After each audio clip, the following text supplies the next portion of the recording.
Vou dar um outro exemplo, que alguém deu aqui, acho que foi o André ou o Alex.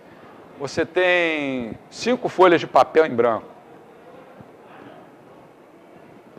O que você vai fazer com essas folhas? Depende, é a ação humana, depende da importância que você atribui a cada uma dessas folhas em cada momento do tempo.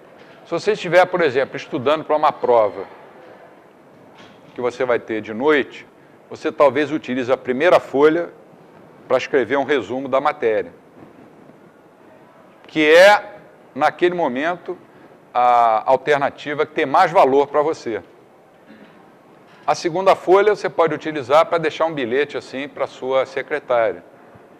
Vou sair mais cedo hoje porque tem prova. Se alguém telefonar, peça para telefonar amanhã. A terceira folha talvez você use para, sei lá, fazer ponta na tua lapiseira, afinar a tua lapiseira para fazer a prova. A quarta folha, naquele momento, você usa talvez para limpar a mesa. E a quinta não tem utilidade nenhuma. Se a prova for na UERJ, você talvez leve essa quinta folha para a UERJ como garantia, porque os banheiros aqui não costumam ter papel higiênico. Se você fizesse a prova, acabou a prova e agora te dão 5 folhas, você vai utilizar a primeira folha para quê? Não vai ser mais para fazer o resumo da prova, porque a prova já passou.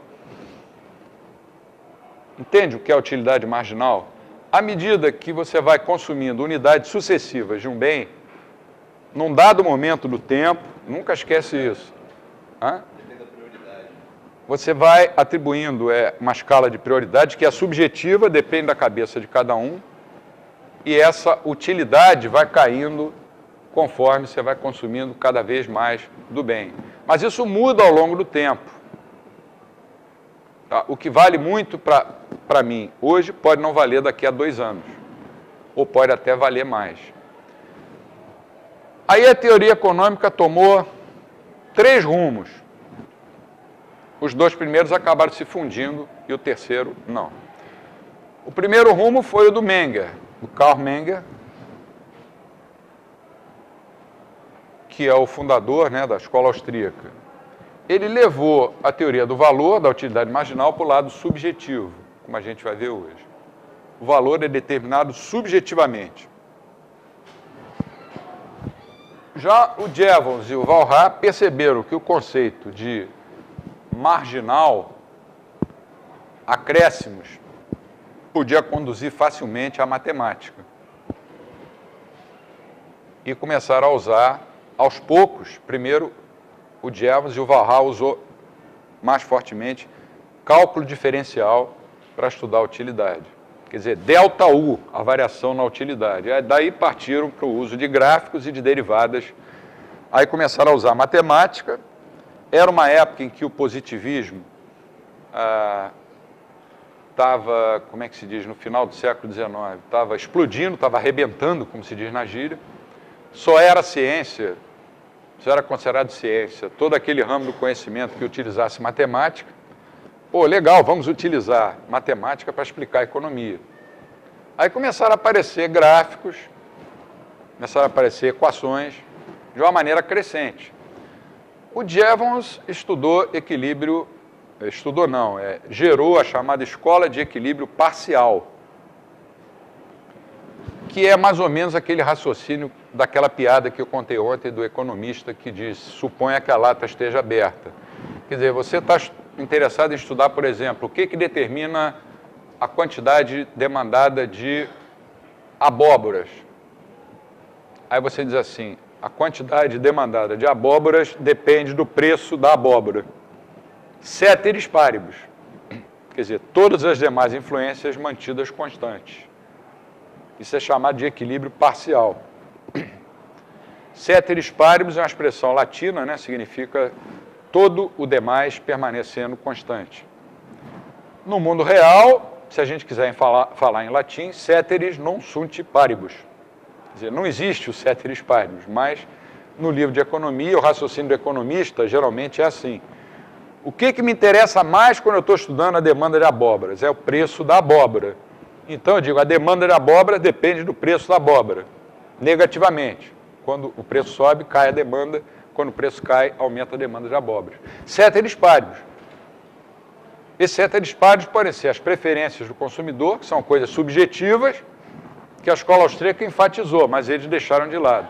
A renda do consumidor, os preços dos substitutos da abóbora, que eu nem sei quais são. O que substitui a abóbora? Sei lá, qualquer comida, né? Em princípio, mais berinjela, chuchu. Eu não gosto muito de abóbora, mas, enfim, tem substitutos e tem bens complementares. Então, a demanda de um bem depende, geralmente, do preço desse bem, da renda do consumidor, dos preços dos bens substitutos desse bem que você está estudando e dos preços dos bens complementares. E das preferências. Essas preferências é que ficavam escondidas lá no ceteris paribus e o raciocínio do economista é assim, todo compartimentalizado.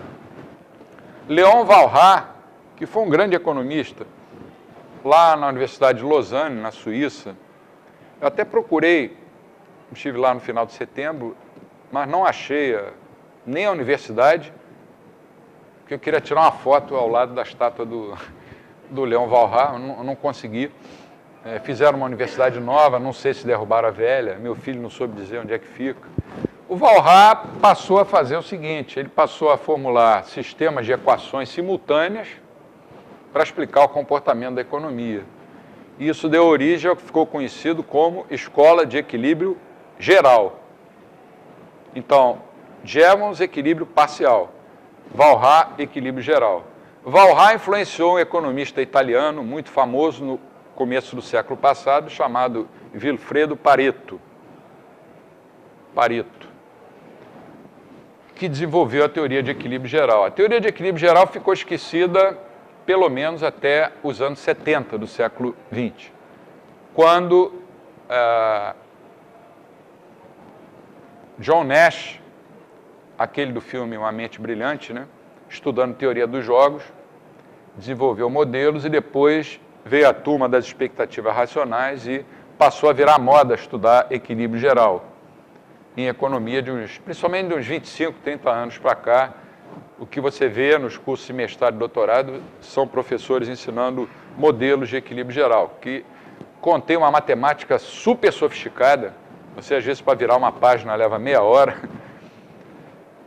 E o Menger não embarcou nessa de levar a economia para o lado positivista.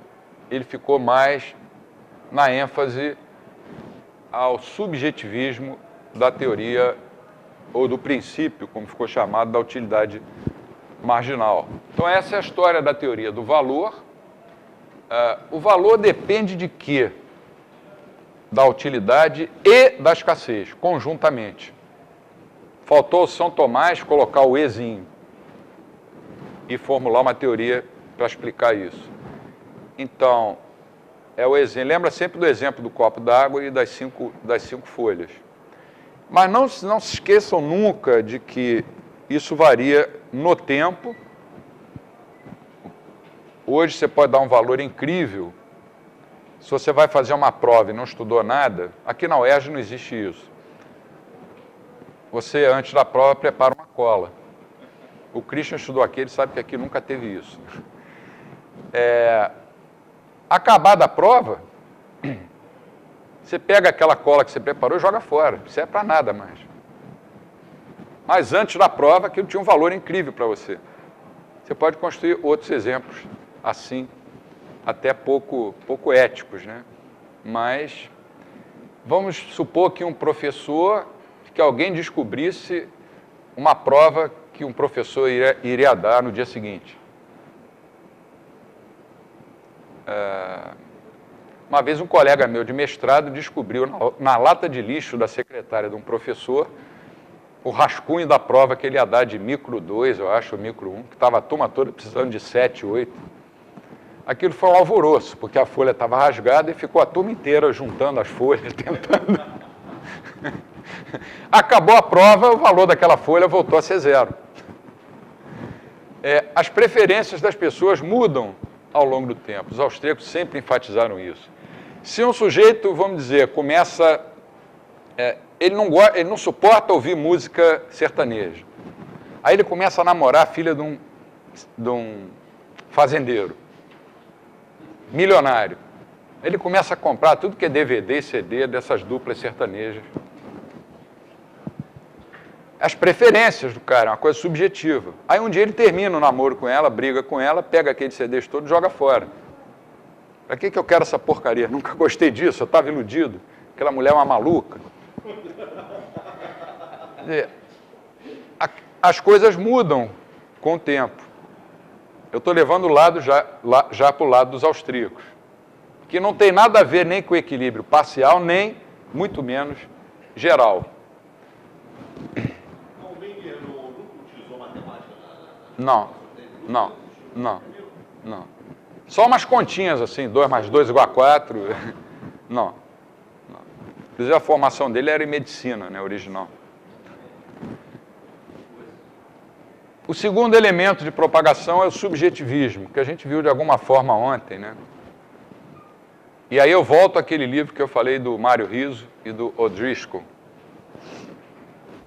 O conteúdo da nossa mente, e com isso os processos de decisão que nós temos que tomar, não podem ser determinados rigidamente por eventos externos.